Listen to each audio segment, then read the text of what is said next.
All right. So Tony over here was saying that there's many abuses that go on no matter what in maybe through prostitution and even in brothels that they might get beat up or abused, but not always, because in brothels they have people that it's a nice support system. If they feel uncomfortable or they get beaten, they don't always they could tell somebody and they have that protection, and they could whereas if it was just on the street as a regular prostitute, it's you and one person, and it's if that person is stronger than you, then you have no other you have no ability to get away from it. And such as that one guy that he brought up named Gary, who killed 48 prostitutes.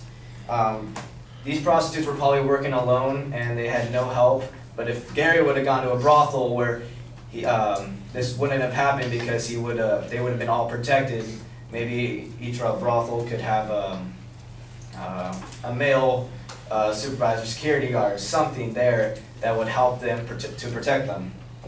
And he also brings up a point that it's not right. It's like nobody wants to be a prostitute, or it's not really a girl's choice.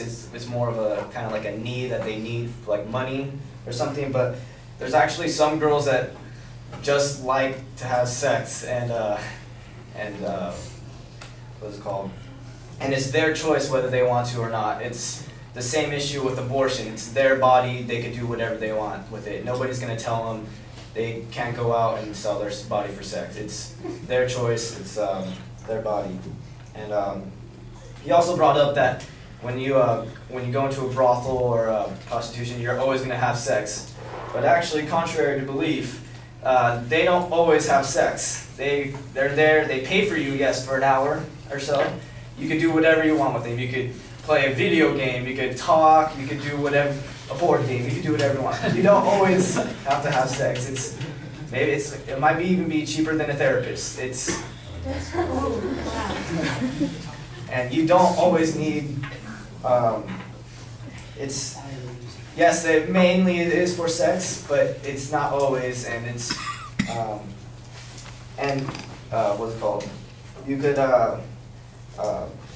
There's many ways that you can regulate these brothels, so that way it's not a terrible place that you go to where you're working 14-hour shifts and the government's or everybody's working against you and you have to pay for this. And you could even create a union with this union of prostitutes, saying an 8-hour day, a lunch break, and everything that's like a job would have. It is a business, and with California laws, it would be an 8-hour shift, or 8-hour shift.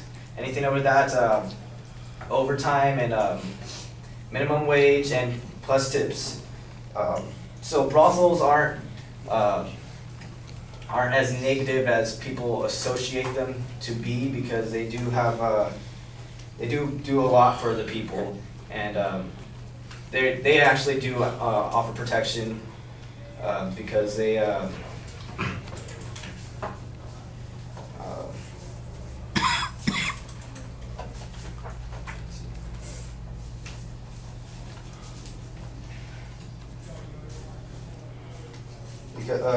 They do offer protection.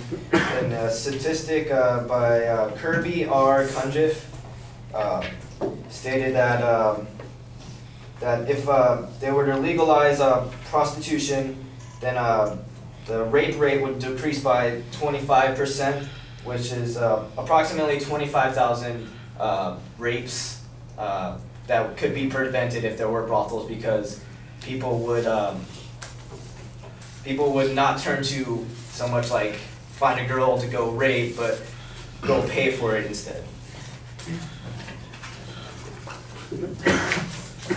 That's it.